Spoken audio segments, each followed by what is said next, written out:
The Florence Supermax, America's toughest prison or the world's luxury prison? The shock behind the walls. Imagine a prison so strict that inmates spend 23 hours a day in total isolation, yet some claim it feels like a luxury cage compared to the horrors of other American prisons. Inside these walls are terrorists, cartel bosses, and the most dangerous killers in U.S. history. But here's the twist. While the government calls it the cleanest, safest prison ever built, former inmates whisper stories of comfort, hot meals served on time, spotless cells, and no gang wars in the yard because there is no yard. So which is it? America's toughest prison or the world's luxury prison? And just when you think you know the answer, one chilling night, an inmate slams his fists against the steel door, screaming, "This place is killing me from the inside." The guards rush in. Alarms blare. And suddenly, what seemed like order turns into raw chaos. What happened next left investigators questioning whether this prison is truly humane or something far darker. The birth of a fortress. The story begins in the early 1990s. America faced a new problem: too many high-risk inmates who couldn't be controlled in normal prisons. Gang leaders were running criminal empires from behind bars. Escape attempts from maximum security prisons had embarrassed the government. So in 1994, in the desert of Colorado, a fortress rose. Its name, ADX Florence. The media quickly nicknamed it the Alcatraz of the Rockies. At first glance, it looked almost calm: low-lying buildings, a quiet desert backdrop, and wide open skies. But underground, the design was pure psychological warfare. Narrow windows angled so inmates could only see the sky, never the mountains. Soundproof cells, designed so no one could shout to their neighbor. Even the exercise yards were small, cage-like pens where prisoners stared at concrete walls instead of freedom. Life here was meant to break the spirit, not just the body. And yet, in those early years, some inmates shocked the world. Instead of collapsing, they bragged. They said Florence was safe. No stabbings. No riots. Meals came 3 times a day, and the cells were cleaner than any county jail. Compared to the rotting food and gang wars at places like Rikers Island, Florence almost sounded organized. But then came the night when one prisoner snapped. He carved into his arms with a shard of metal, screaming that the silence was eating him alive. Blood pooled on the concrete floor as guards dragged him away. That was the first sign that Florence's luxury came at a price. Silence that screams. After that night of blood and panic, the truth about Florence began to surface. Every prisoner lived in a cell the size of a walk-in closet, 12 feet by 7 feet. The walls were concrete. The bed was concrete. Even the desk and stool were concrete. A thin mattress and a blanket were the only softness they had. From the outside, it sounded safe. No gangs lurking in the halls. No knives being smuggled in. No fights breaking out in the cafeteria, because there was no cafeteria. Meals were delivered straight through a slot in the steel door. Hot food, served 3 times a day, always on schedule. Some inmates said they'd never eaten this regularly before. But the silence was crushing. There was no shouting, no noise, no human contact. Just the endless hum of fluorescent lights. Prisoners began talking to themselves, whispering into the walls, or banging their heads against the steel doors just to hear something. And then it happened again. A man named Thomas Silverstein, already infamous for violence in other prisons, lost himself to the quiet. He'd once ruled gangs in other penitentiaries. Now, trapped alone for decades, he scratched words into his cell wall. "I've lived in hell so long, I don't know if I'm alive." One morning, guards found him collapsed, barely breathing. He had tried to end his own life. Florence wasn't a war zone filled with chaos. It was a prison where the fight was inside the mind. And the cracks were starting to show. The luxury illusion. To the outside world, ADX Florence sounded like the safest prison America had ever built. No riots. No gangs carving up rivals in the yard. No guards being stabbed in the cafeteria line. Compared to the chaos at places like Rikers or Pelican Bay, Florence looked almost civilized. Prisoners received meals on time. The food wasn't gourmet, but it was hot and consistent. Scrambled eggs at breakfast, sandwiches at lunch, meat and beans at dinner. There were no maggots crawling out of trays like in some state prisons. And the cells, though barren, were spotless. Clean water came from the tap, and every inmate had access to medical care if needed. For some of the world's most dangerous men, it felt strangely predictable. Even cartel bosses and terrorists who once commanded armies admitted, "At least here, no one is trying to kill me." But this calm was only surface deep. Behind those thick concrete walls, the human mind wasn't built for such silence. Day after day, men sat staring at blank walls. Their only recreation was 1 hour in a concrete pen with a tiny slit of sky above.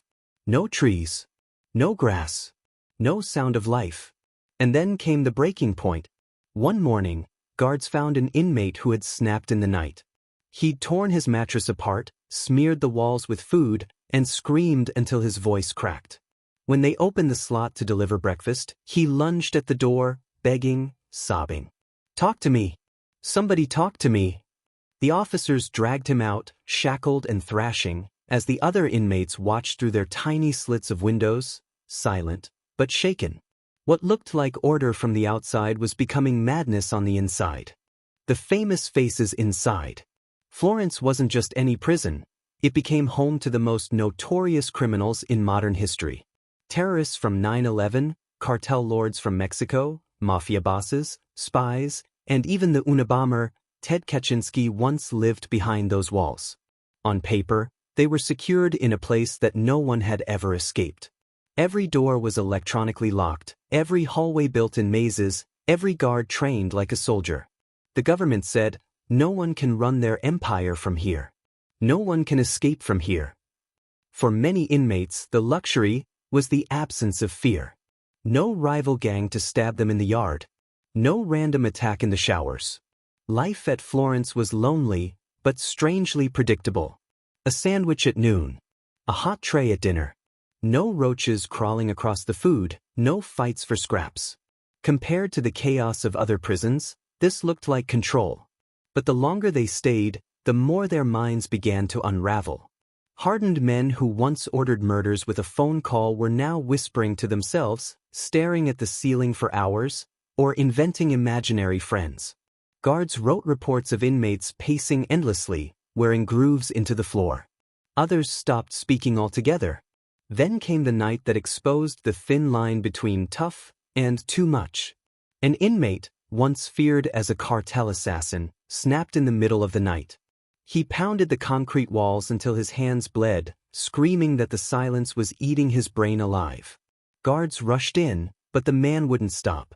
He tried to bite his own arm, thrashing against the restraints as alarms echoed through the pod. Florence was supposed to be the perfect solution, clean, safe, escape-proof. But moments like this revealed the truth. The real violence was happening inside the prisoners' minds. Luxury or living tomb? In newspapers and TV documentaries, Florence was painted as a place of order. Reporters called it the cleanest prison in America. Government officials bragged that inmates were fed on time, never stabbed in the cafeteria, and never caught in gang wars. Some critics even sneered, calling it a luxury prison, a hotel for criminals who didn't deserve comfort. And in some ways, they weren't wrong. The food came hot. The lights stayed on. The cells were spotless. Unlike overcrowded state prisons, Florence never forced 5 men into one cell. Each inmate had his own space, his own bed, his own toilet. But the truth was darker. What outsiders called luxury, insiders called a living tomb. The silence broke men in half. The monotony shredded their sanity. They had beds, yes, but no voices.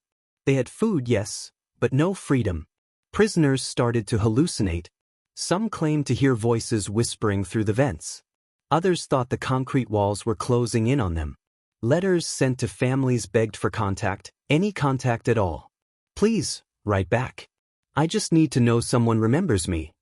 And then came a tragedy that forced the world to look closer. One inmate, a convicted extremist, stopped eating altogether. He refused tray after tray, pushing the food back through the slot. Guards tried to force medical checks, but he shouted back that he'd rather die than keep living in silence. Weeks later, he collapsed in his cell. By the time they carried him out, his body was nothing but skin and bone. Florence wasn't just controlling criminals.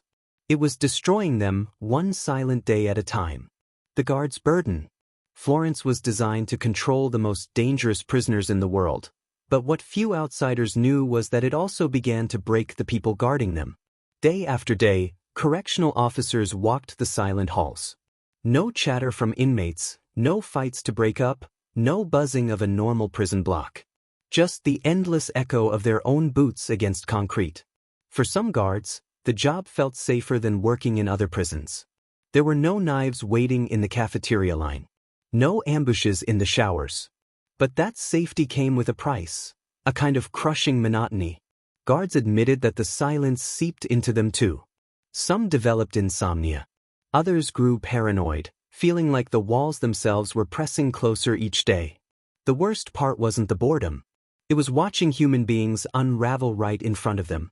They saw men screaming at shadows, men carving their arms open, men who once bragged about running empires now reduced to whispering into the concrete. Officers filed the reports, checked the cells, and tried to remain professional. But you can only watch so much before it scars you too. One officer later confessed in an interview. Florence is quiet. Too quiet. It feels like you're working in a morgue that's still alive. And then, one shift changed everything. A guard making rounds slid open a food slot to deliver breakfast. Without warning, an inmate hurled boiling hot liquid, coffee mixed with his own waste, straight into the officer's face. The man screamed, stumbling back as alarms blared. His fellow guards rushed in, dragging the prisoner down as he laughed, a sound sharp and broken, echoing through the silent pod.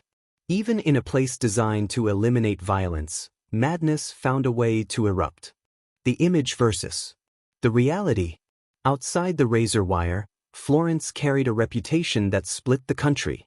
Some Americans called it justice served, a place where terrorists and killers were locked away forever, with no chance to hurt anyone again.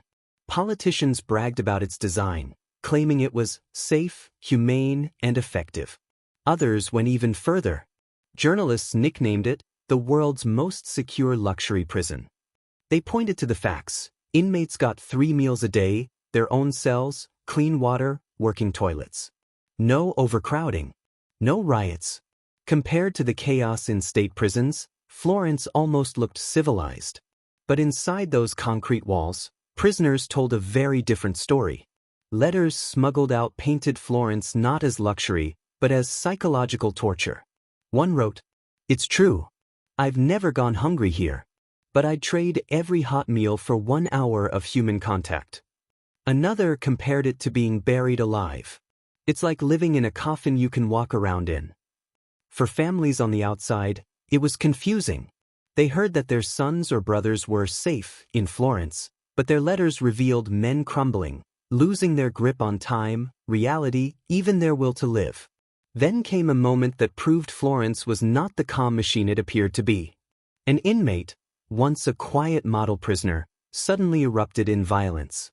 He smashed his head against the wall over and over until blood poured down his face.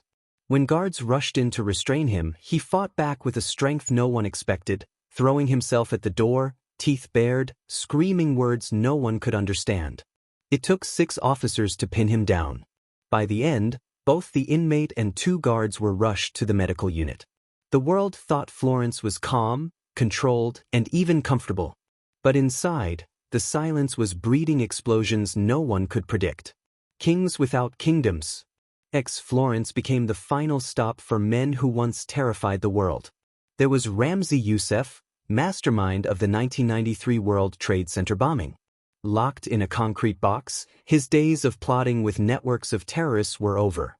There was Joaquin El Chapo Guzman, the cartel boss who once tunneled his way out of prisons in Mexico. In Florence, there would be no tunnels, no bribes, no armies waiting outside the gates.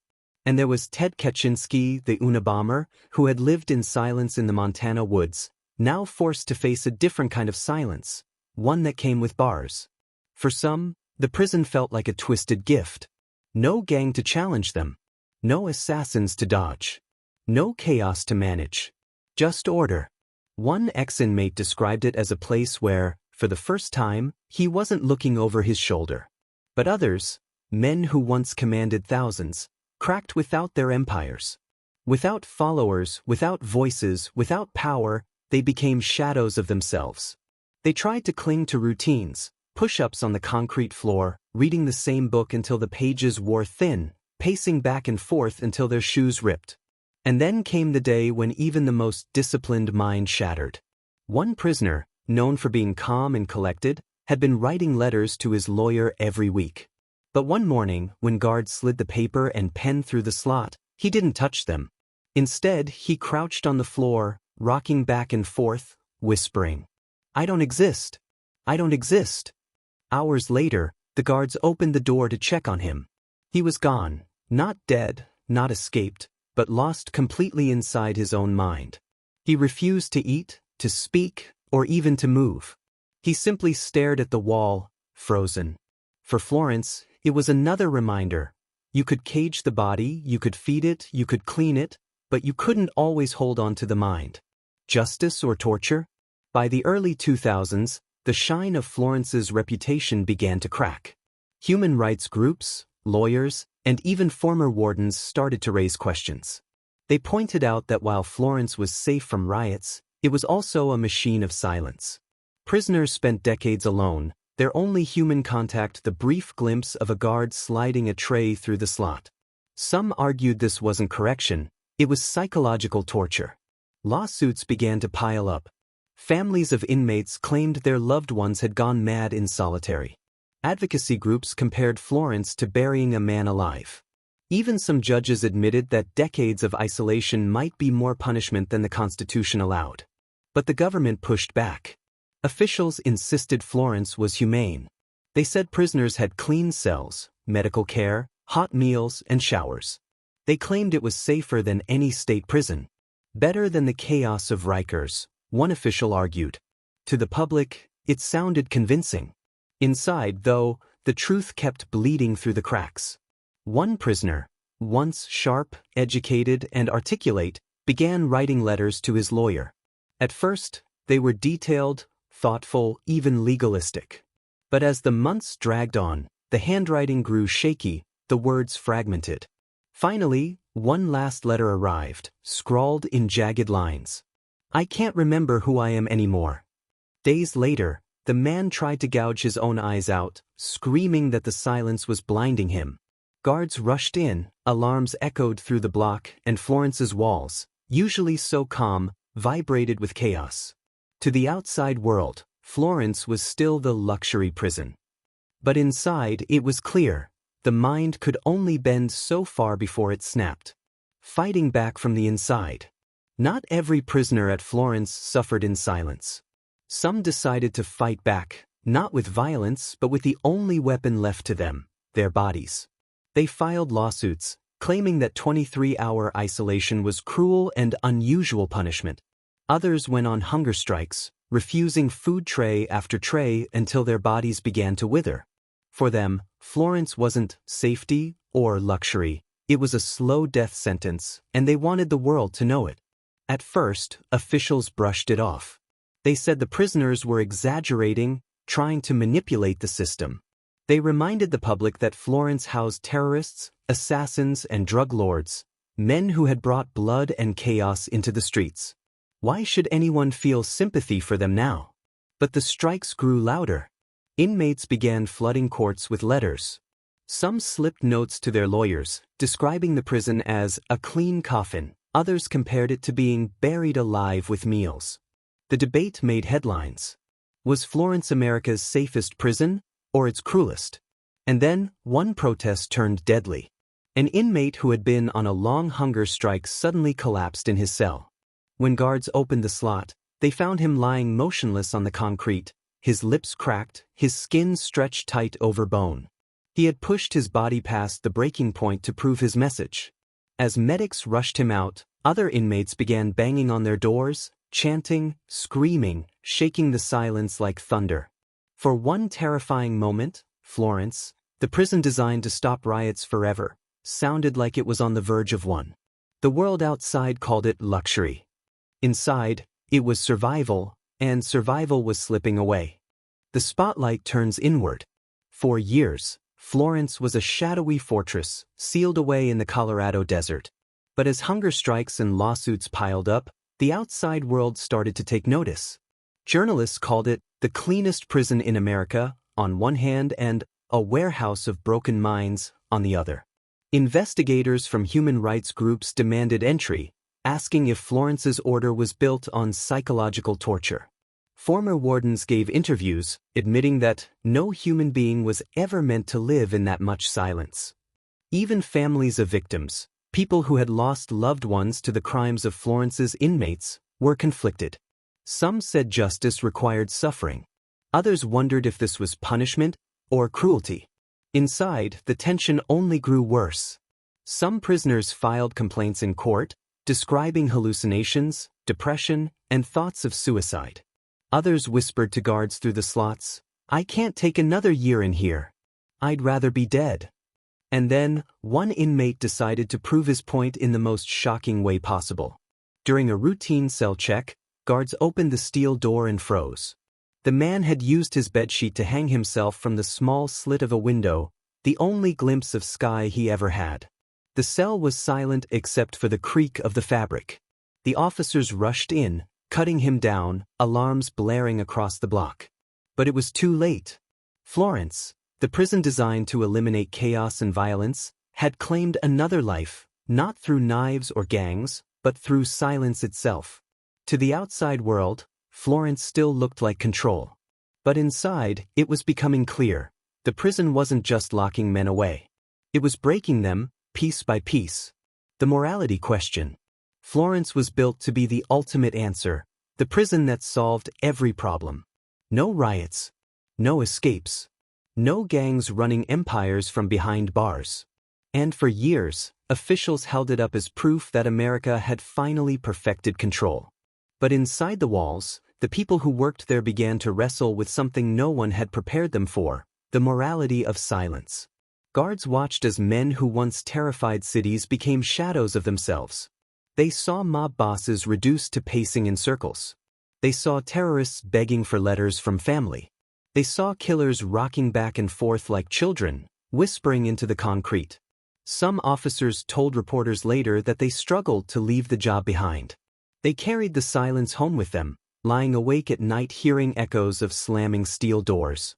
Others admitted they felt like they weren't guards anymore, but keepers of the living dead. One psychologist who worked inside put it plainly. Florence doesn't just punish. It erases. And then came the night when the silence boiled into rebellion. An inmate who had spent years in isolation began smuggling messages through the air vents. He couldn't see the other prisoners, but he whispered through the pipes, tapping codes, creating a rhythm of defiance. For weeks, guards didn't notice. But slowly, the whispers spread, echoing from cell to cell, a secret chain of human contact. Until one night, dozens of voices rose together, prisoners chanting in unison through the walls, their voices rattling the silence.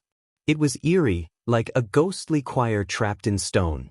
When guards stormed in to shut it down, one prisoner slammed his head into the steel door and shouted, "We're not dead yet." The rebellion was crushed within minutes, but the echo of that chant lingered, proof that even in the cleanest, most controlled prison on earth, the human spirit could still find a way to fight back. The world watches. By the mid-2010s, Florence was no longer invisible.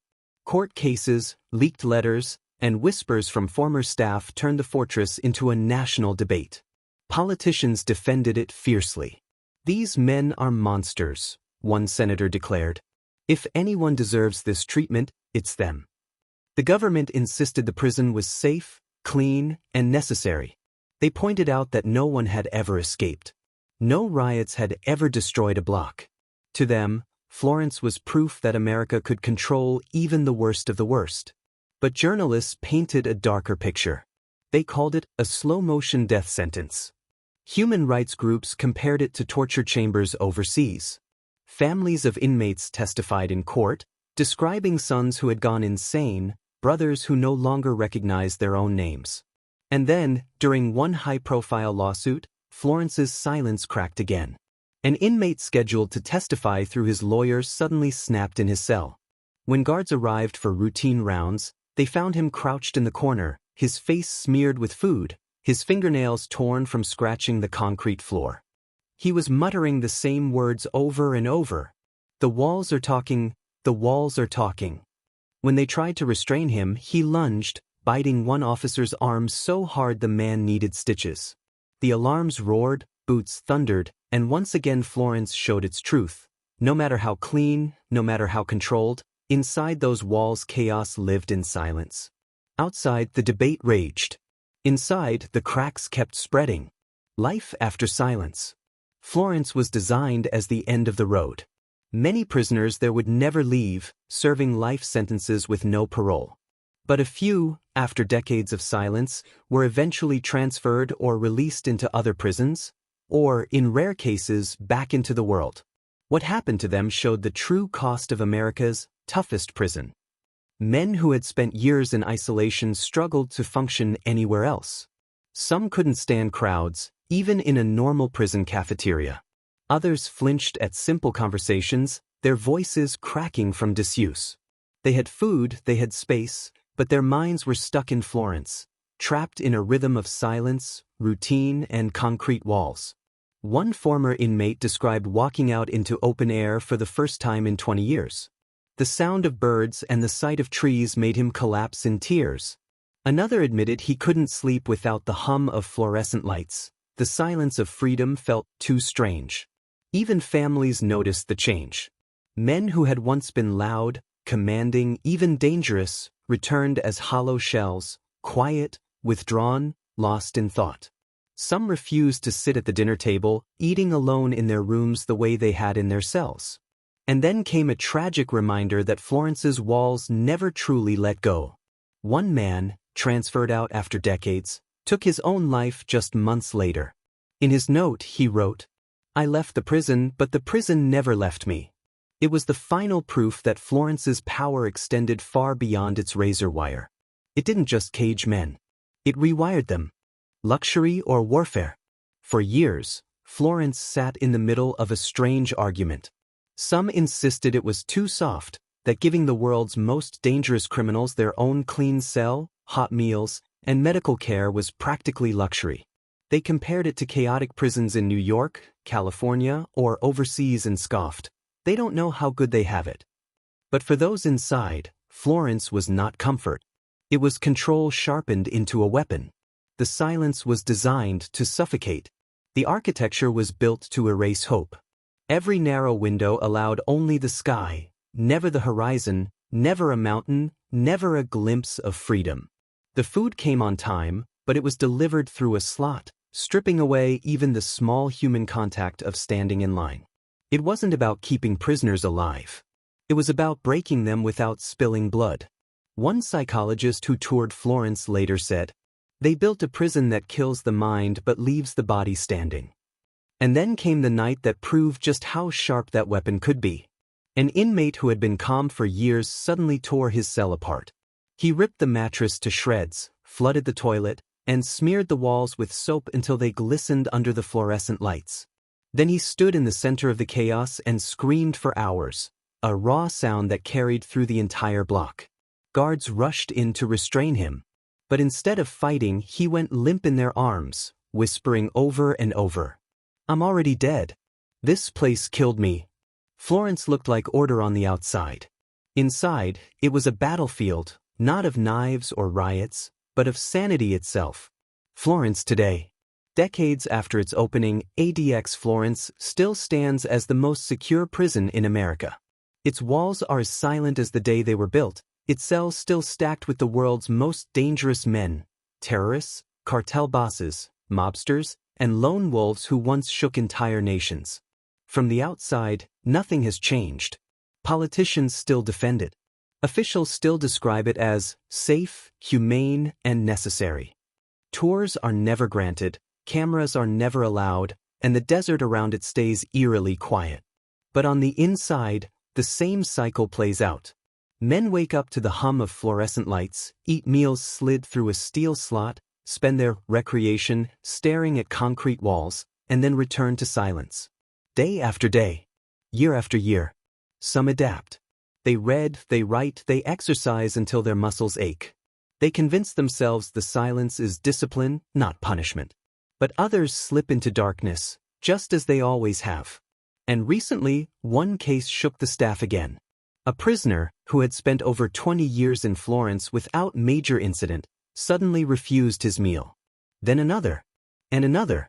Days passed as he stared at the tray untouched, his body slowly shrinking. When guards entered to check on him, they found he had written across the wall in his own blood, "This is not a prison. This is a grave." The man survived after being rushed to the medical unit. But the message he left behind spread quietly among inmates and staff alike, a reminder that Florence, America's toughest prison, is also one of the loneliest graves in the world. A symbol of justice or torture. Over the years, ADX Florence has become more than a prison. It has become a symbol, a reflection of how far America is willing to go to control its most dangerous criminals. To some, it is the crown jewel of justice.